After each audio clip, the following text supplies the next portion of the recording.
last and certainly not least, you finally sat there, you found your songs, you downloaded them, you got them on your computer, you opened up GarageBand, you imported everything in, you trimmed everything, you faded in the audio levels, you put some loops in, you created stuff, and now you want to listen to it. So how are you going to do that? So like I said before, the first thing you want to do is, as you can see here, I have this saved as Untitled.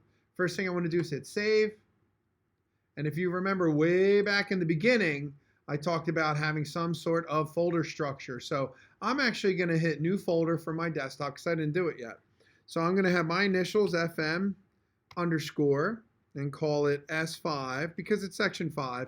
It could be different, when you look at this video again, because sometimes the sections move in and out throughout the years. But and then do mashup. Okay, so easy enough. You hit create, and then you'll actually see it's called Project 1. You could just call it, mashup 1, mashup final, whatever, whatever's going to help you remember. And you can see this folder is empty. So the first thing you want to do after you're done saving this out is you're going to want to save those original songs you downloaded and put them into this folder. And I'll show you how to do that at the end. So we're going to save the GarageBand file. We're going to hit save. And why are we going to do that? If you remember earlier, we talked about non-destructive editing.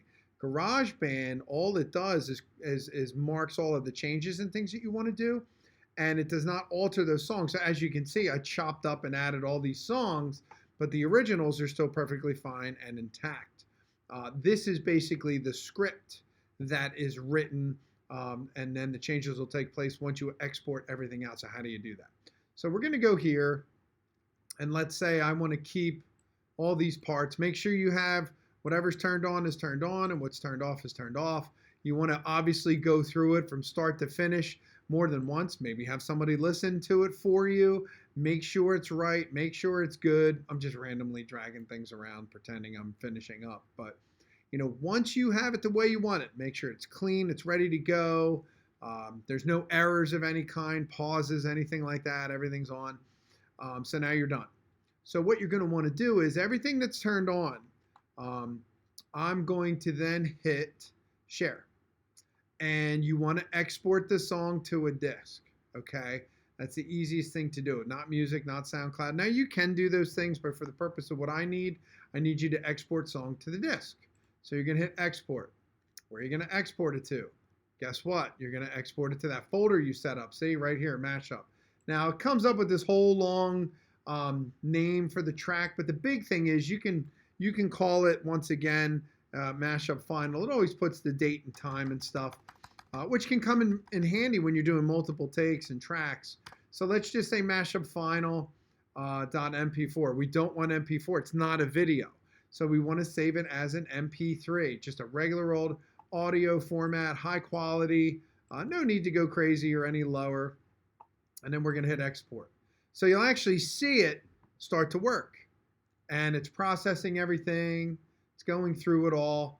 I forgot I added this whole track here. I should have cut off all of the end of that, but no big deal. Just for the purpose of what I'm trying to show you now, this will be more than fine. Okay, so now that this is done, I'm going to take a look. I'm going to close this out and collapse it real quick. So let's go to my folder here. Here's the desktop. Here's that mashup folder.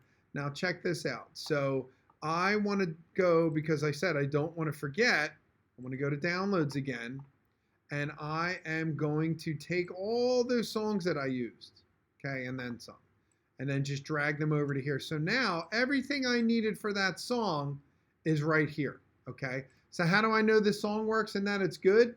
I could hit spacebar on a Mac, listen to it.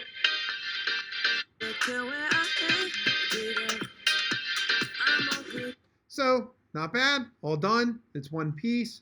You can even double click. What's that going to do? It's going to open up Apple iTunes, and it'll actually add it to your music library. So if you did want to share it with anybody, that's pretty cool. You could say, hey, check it out, see what I did.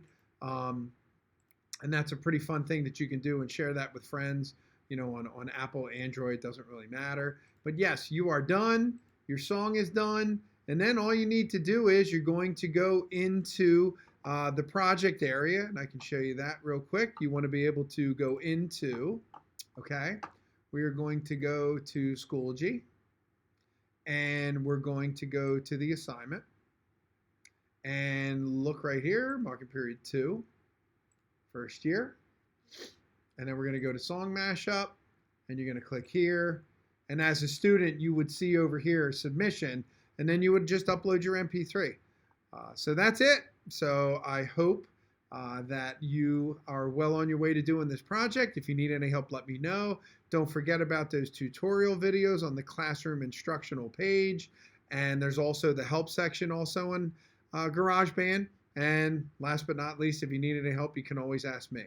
Thanks and good luck.